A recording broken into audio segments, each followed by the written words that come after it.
야고보서 4장 13절로 15절을 본문으로 하나님의 계획에 기반을 두라, 하나님의 계획에 기반을 두라는 제목으로 말씀 전하도록 하겠습니다.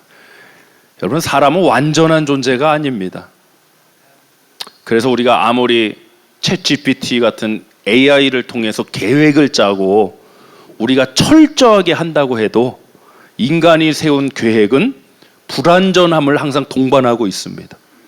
변수라는 게 있습니다. 수학적 용어인데요, 상수는 변하지 않는 겁니다.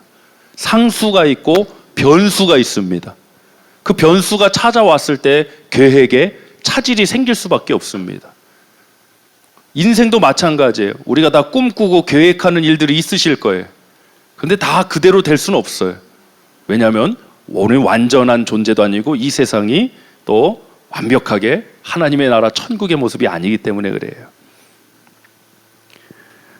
예전에도 한번 말씀드렸지만 제가 예를 들어서 우리 전도사님하고 내일 점심에 만나서 우리 같이 점심 먹읍시다, 어느 식당에서 만나서 우리 점심 먹읍시다, 이렇게 약속을 계획을 하면 여기에 동반돼야 될 여러 환경과 조건들이 필요해요. 일단 가장 중요한 것은 저도 살아있어야 되고 저 양반도 살아있어야 되고 아프지도 말아야 되고, 그렇죠? 갑자기 바쁜 일 생겨서도 안 되고, 또 만나러 가다가 교통사고 나서도 안 되고, 또 그 식당이 하필 그날 문제가 생겨서 클로즈해도 안 되고. 그러니까 우리가 세운 계획이 성취되기 위해서는 이런 조건들이 다 완벽하게 충족이 되어야 되는 거예요.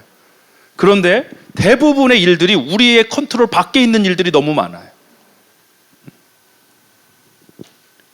다음 주에 우리가 연합 예배와 연합 체육대회를 들여서 지금 우리 교회 호스트가 돼서 철저하게 준비한다고 했습니다. 그러나 또 우리가 계획한 대로 시간이나 날씨나 이러한 것들이 우리 예상에 벗어날 수 있는 충분한 가능성이 있다는 거죠. 그러한 변수들이 왔을 때 이제 어떻게 잘 대처할 거냐, 사실은 그 문제가 가장 중요한 거예요. 그래서 계획대로 나는 인생이 계획대로 안 된다, 그래서 나는 실패한 인생이다, 그건 정말 인생을 모르시는 분이에요. 내가 세운 계획대로 100% 다 될 수 없습니다. 그래서 신앙이라는 것은요, 나의 계획을 쫓는 자가 아니라 하나님의 계획을 쫓아가는 겁니다. 왜? 나의 계획은 그런 불완전한 요소들이 너무 많기 때문에. 그러나 하나님은 상황의 제한과 제약을 받으세요, 안 받으세요? 안 받으세요. 하나님은 저희처럼 죽을 염려도 없으시고 어떤 상황 때문에 못하실 그런 문제도 없으신 분이에요. 그래서 하나님의 계획만이 완전하다는 거예요. 아멘. 그래서 내 계획을 가지고 끝까지 고집하는 분들은 사실은 아직 이 신앙생활 앞에서 더 겸손해져야 됩니다. 하나님께 더 겸손하게 하나님께 맡기는 법을 배우셔야 돼요. 우리 엎드린 교회 공동체 모두는 하나님의 계획을 믿으시길 바랍니다. 하나님의 계획의 완전함과 신실하심을 믿으시길 바랍니다. 그래서 환경이 이런데, 지금 상황이 이런데, 조건이, 그건 우리의 영역이고요, 하나님께는 상황과 조건이 별로 그게 영향이 없어요. 그래서 보세요, 예수님도 기왕 태어나시려면 좀 유명한 가문에서, 좀 권력 있고 힘 있는 가문에서 태어나면 더 좋으신 거 아닙니까? 불교의 석가모니가 중국식 발음인 건 우리 성도님께 제가 말씀드렸던 것 같아요. 석가모니가 중국식 발음이에요. 원래는 인도 분이기 때문에 그 발음이 될 수 없어요. 스타르타 어떻게 되시는데, 아무튼 왕족 출신이잖아요. 왕족 출신. 우리 예수님도 좀 태어나시려면 좀, 물론 혈통적으로는 다윗의 자손으로 태어나셨지만 그 당대 사회 사람들이 벌써 무시하잖아요. 나사렛에서 무슨 선한 게 나올 수 있는, 예수님 나사렛에서 자라신 것이 나사렛에서 태어나신 게 아님에도 불구하고 사람들이 벌써 이렇게 무시하고, 목수 출신, 요셉이 목수니까요, 목수 출신 가정에 어찌 보면 정말 서민층의 그런 가정에서 태어나셨단 말이에요. 말구유에서 태어나시고. 왜 그런 화려함, 그런 세상이 인정하는 그런 권력, 그러한 백그라운드를 왜 예수님의 탄생에서 없었을까? 그런 게 필요 없는 거예요. 우리는 그런 게 필요하다고 생각하지만 정말 그런 어마어마한 플랜을 이루기 위해서는 그런 백그라운드, 그런 어마어마한 가문에서 태어나야 돼. 어마어마한 권력을 가져야 돼. 이게 우리의 계획을 이루는 데는 필요하지만 하나님의 계획을 이루는 데는 그게 전혀 필요 없기 때문에 주님이 그렇게 태어나신 거예요. 성경에도 수많은 사건들이 바로 그러한 예로 등장합니다. 사사기 7장에 보면 기드온이 사사일 때 미디안과 전쟁을 해야 됩니다. 그래서 모이라고 했더니 꽤 많이 모였습니다. 32,000명이 모였습니다. 아니, 전쟁에서는 한 사람이 아쉽지 않습니까? 그런데 하나님께서는 너무 많다고 하십니다. 그래서 첫 번째 이제 컷오프 하시는데, 이 중에서 두려워 떠는 자들은 돌아가라고 했더니 세상에 22,000명이 돌아갑니다. 32,000명 모였다가 22,000명 돌아갔으니까 이제 10,000명 남았습니다. 좀 많이 부족한 것 같은데 이거 어떻게든 해봐야죠. 이것도 부족한 것 같은데 두 번째 또 컷오프가 나옵니다. 어떻게 하십니까? 물가에서 무릎 꿇고 개처럼 핥아먹는 사람 다 컷오프 시켜라. 그래서 컷오프 했더니 10,000명 중에 9,700명이 컷오프 당합니다. 최종적으로 남은 숫자가 300명. 그래서 기드온의 300용사가 바로 여기서 나와요. 아니, 터무니없는 숫자예요. 그 말씀을 보니까 싸워야 될 상대인 미디안 군대를 뭐라고 표현했냐? 모래알처럼 많다고 그랬어. 모래알. 해변에 모래알처럼 저 대적들은 많은데 우리는 몇 명? 300명. 근데 이런 사상이 오늘날 교회들 안에도 갖고 있어요. 아니, 그 교회 숫자 갖고 어떻게 그런 일을 해요? 똑같은 얘기 아니에요? 똑같은 미닝에서 나오는 거 아닙니까? 똑같은 마인드의 얘기 아닙니까? 아니, 그 재정을 가지고 어떻게 합니까? 그 숫자를 가지고 어떻게 합니까? 그게 합리적인 이야기는 수는 있으나 하나님의 계획하심을 믿는 우리에게는 전혀 와닿지 않는 이야기예요. 기드온의 300용사를 통한 하나님의 위대한 승리의 역사를 믿는 우리에게는 전혀 와닿지 않는 이야기예요. 하나님이 숫자가 부족해서 못하시나? 아니라는 거예요. 하나님은 환경과 상황의 조건, 제약을 받지 않으시는 분이라는 거예요. 할렐루야. 우리의 믿음은 이런 상황과 환경, 불안전함에 근거를 두는 게 아니라 확실함에 근거를 두셔야 여러분의 믿음이 건강하고 튼튼한 것입니다. 계획에 있어서 마찬가지입니다. 나의 계획이 아니라 하나님의 계획을 구하고 따르는 것이 바로 신앙의 여정입니다. 상황이 아무리 불리해 보여도 하나님이 말씀하셨으면 이루실 줄 믿습니다. 어떤 상황과 어떤 조건도 하나님의 계획을 무너뜨리지 못할 줄 믿습니다. 할렐루야. 우리 한국에서 미국으로 최근에 우리 가정 밑으로 집합시켜야겠다. 5년 안에 한국에서 미국으로 이민이든 유학이든 오신 분 한번 손 들어보세요. 최근 5년 안에. 절반 이상이네, 절반 이상. 여러분, 미국 오실 때 하나님의 부르심을 기도 많이 하셨을 테고 하나님의 부르심과 인도하심을 따라 오셨지요? 반은 맞고 반은 아닌 것 같습니다. 지금 문제가. 저는 그래요. 하나님의 부르심과 인도하심을 받고 왔다고 믿어요. 지금도. 근데 상황과 왔더니 코로나 팬데믹이 터져버리네. 상황과 조건이 이거 내가 예상치도 못했던 일들이 뻥뻥뻥 터져버리네. 그렇다고 여러분 하나님의 부르심과 계획에 차질이 있을까요? 전혀 없습니다. 여러분이 앞으로 이 미국에서 살아가시면서 이민자로 어떠한 일을 만나든 하나님의 부르심에 대한 확신을 가졌다면 여러분 믿음으로 나가실 축복합니다. 믿음이 뭐냐? 내가 계획을 잘 세워서 내 계획을 하나님이 이뤄주시는 게 아닙니다. 저는 그렇게 생각을 해요. 믿음은 철저함이 아니라 처절함이라고. 이게 뭐 워드 플레이지만 미닝이 있습니다. 믿음은 따라합시다. 믿음은 철저함이 아니라 처절합니다. 아버지 나 힘들어요. 아버지 나 두려워요.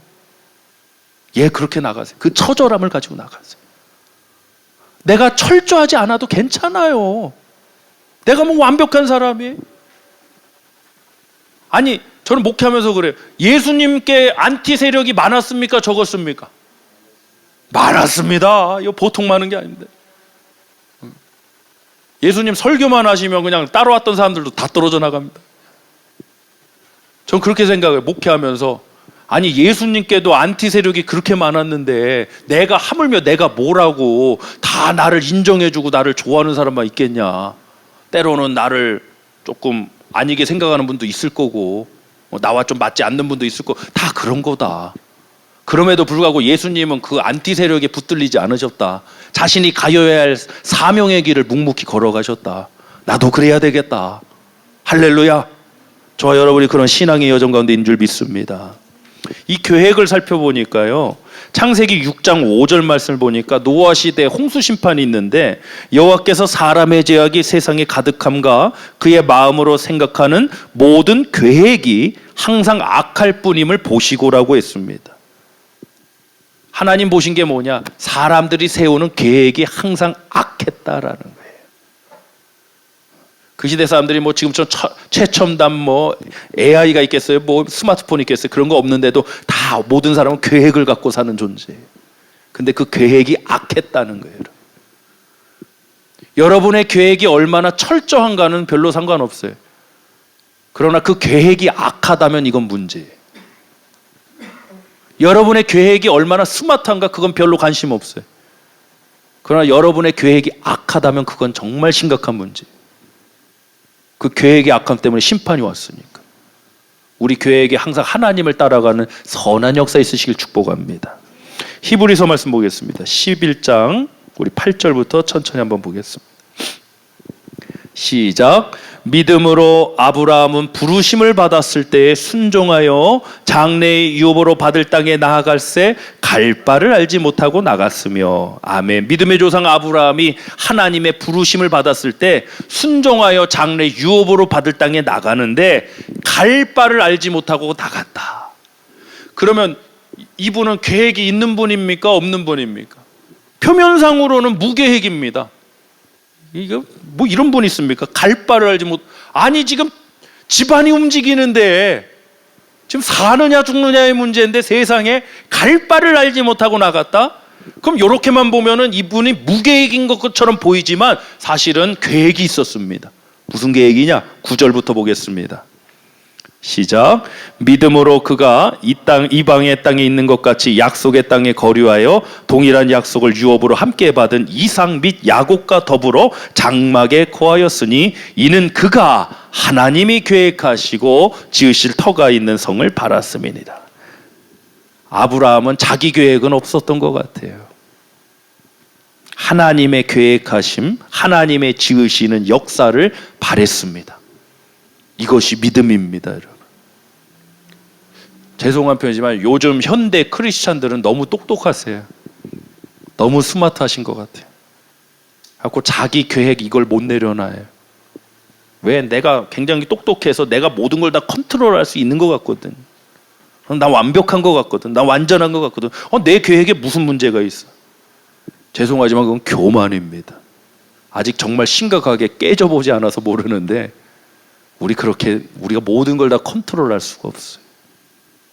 그저 우리는 하나님의 계획하심을 믿고 순종하며 나가길 원합니다. 할렐루야. 하나님의 계획하심을 빅피처예요. 하나님의 계획하심을. 유명한 이야기가 있는데요. 한 어린이가 스케치북 있죠? 이렇게 넘겨가면서 그림 그리는 아이들 스케치북. 거기에다가 그림을 그리는데 똑같은 색깔로 그림을 그리는데 이 엄마가 도대체 이게 무슨 그림인지 모르겠대요. 어쩔 때는 이렇게 크게 세모를 그렸다가 어쩔 때는 동그랗게 그렸다가 계속 넘겨봐도 이게 이해를 못 하겠는 거야. 우리 애가 뭔가 심각한 문제가 있나 보다. 갖고 전문 이제 카운셀러 선생님께 상담받으러 갔어요. 스케치북을 듣고. 처음에 쭉 상담을 받아보고 이래서 왔습니다 그랬더니 선생님도 그 스케치북을 보고 이 그림이 전혀 이해가 안 되시더래요. 이 아이가 도대체 이게 뭘 그린 거지? 아이가 아직 언어로 정확히 소통할 수 있는 그런 나이가 아니라서 정말 답답했대요. 근데 이 선생님이 순간 아하 싶더래요. 그래서 그 스케치북을 다 한 장 한 장 뜯었어. 그리고 그 오피스 사무실에다가 그것을 놓고 딱딱딱딱 맞춰봤더니 큰 고래 그림이 완성되더래. 너해.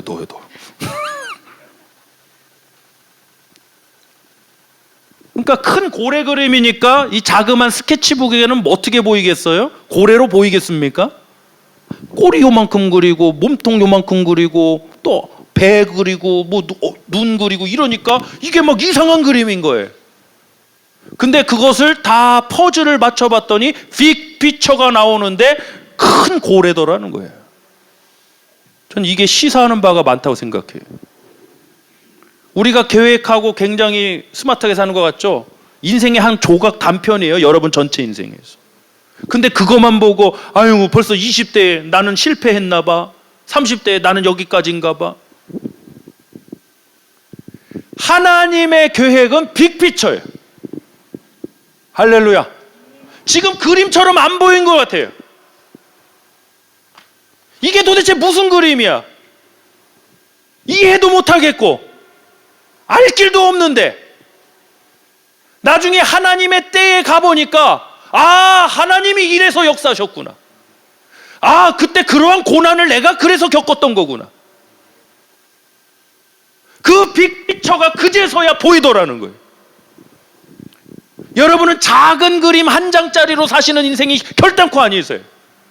하나님의 빅피처 가운데 사시길 주님으로 축복합니다. 옆 사람 축복합시다. 하나님은 당신을 위해 큰 그림을 그리고 계십니다. 제발 믿읍시다. 제발 믿읍시다.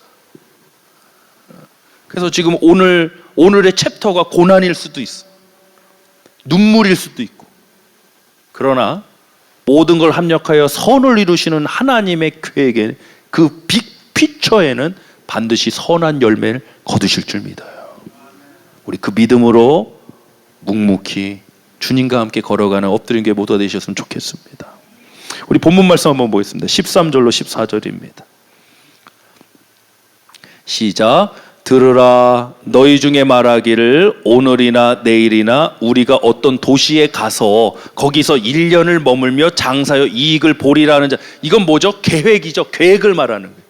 어떤 플랜을 말하는, 어떤 비즈니스적인 플랜이든 계획이에요. 이거는 13절은 계획이라고 할 수 있겠고요. 그러나 14절 시작. 내일 일을 너희가 알지 못하는도다. 너희 생명이 무엇이냐? 너희는 잠깐 보이다가 없어지는 안개니. 우리는 빅피처를 몰라요. 내일 일을 알지 못해요. 안개와 같은 존재예요. 그러나 하나님은 영원하신 분이에요.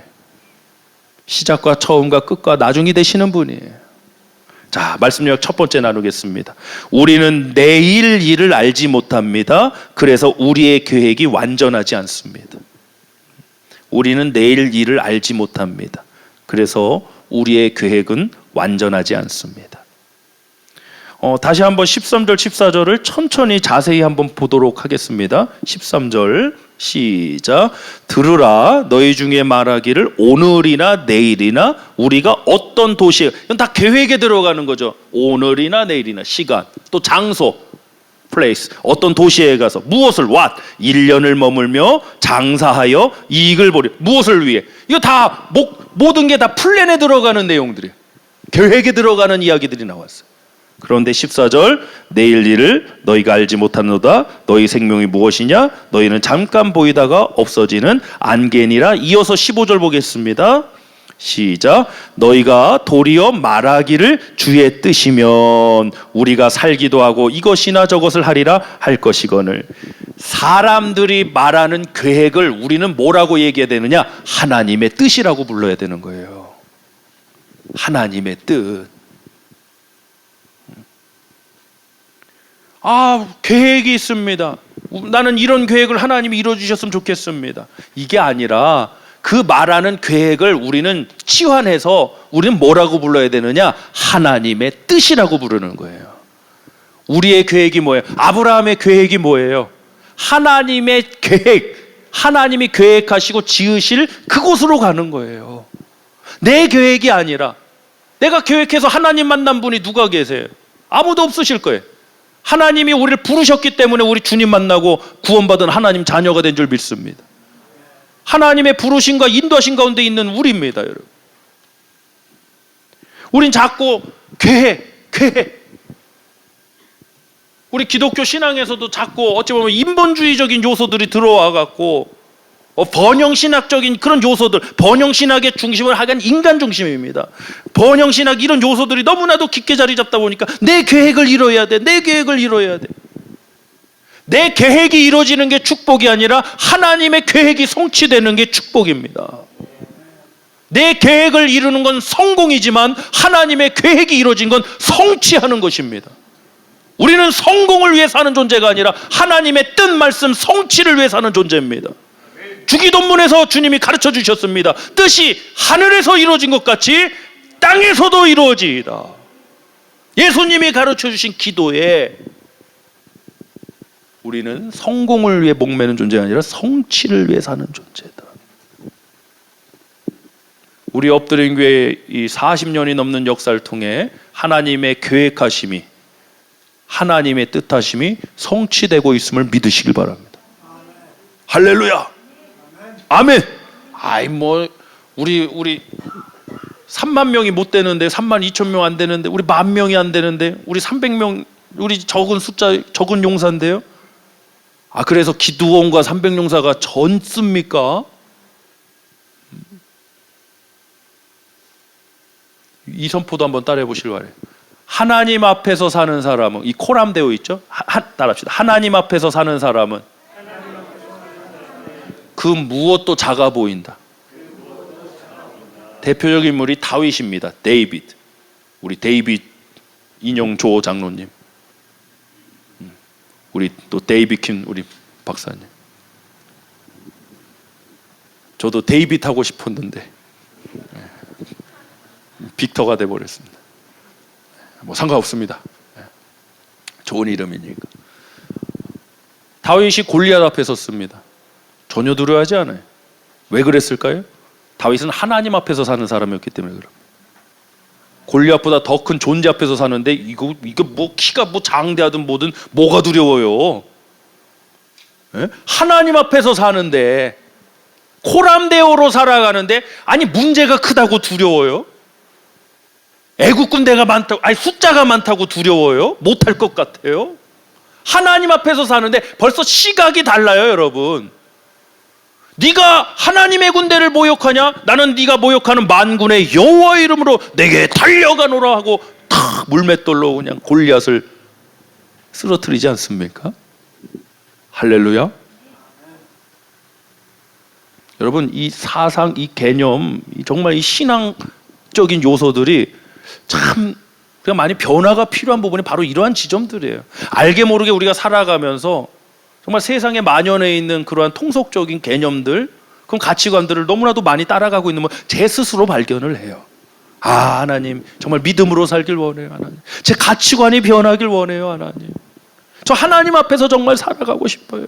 크신 하나님 바라보고 살아가고 있어요, 하나님.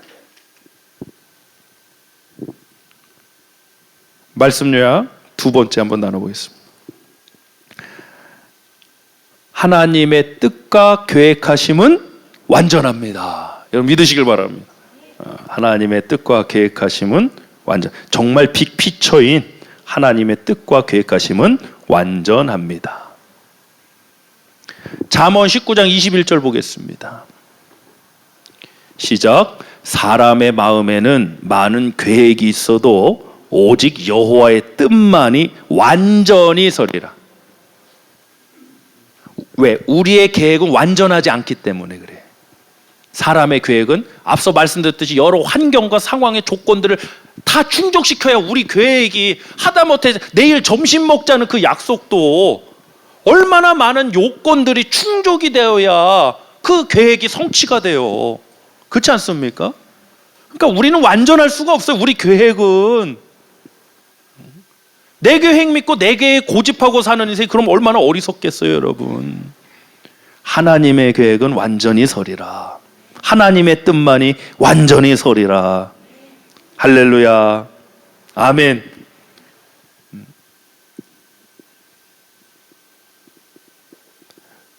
전 지금까지 제가 굉장히 철저한 사람인 줄 알았어요. 근데 제가 이제 한국에서 이제 미국의 사역에 이런 하나님께서 이동케 하심을 통해서 근 한 4, 5년간의 모든 상황들이 제가 가졌던 그 철저함의 인식을 여지없이 깨트려 주셨어요. 전 그게 감사해요. 정말 슬픔의 시간이었고 이루 말할 수 없는 고통의 아픔의 시간이 참 많았거든요. 지난 4, 5년 동안. 4, 5년 동안 얼굴 베려버려서 원래 더 괜찮았는데 4, 5년 전에 보셨으면 진짜 괜찮았는데 지금 내가 봐도 지금 쪄들었다 쪄들었어. 저 왜 이렇게 쪄들었냐. 뭐 머리도 뭐 무지하게 많이 빠지는 것 같고 이제 뭐 몇 가락 빠져도 신경도 안 쓰고 괜찮았는데 4, 5년 전에 괜찮았는데 정말 힘들고 괴롭고 인생에 정말 진액이 빠져나가는 그런 느낌들.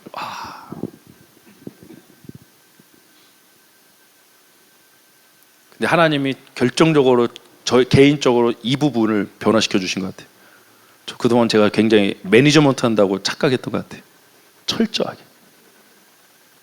근데 철저하지 그 사람을 하나님 깨뜨려 처절하게 하시더라고요.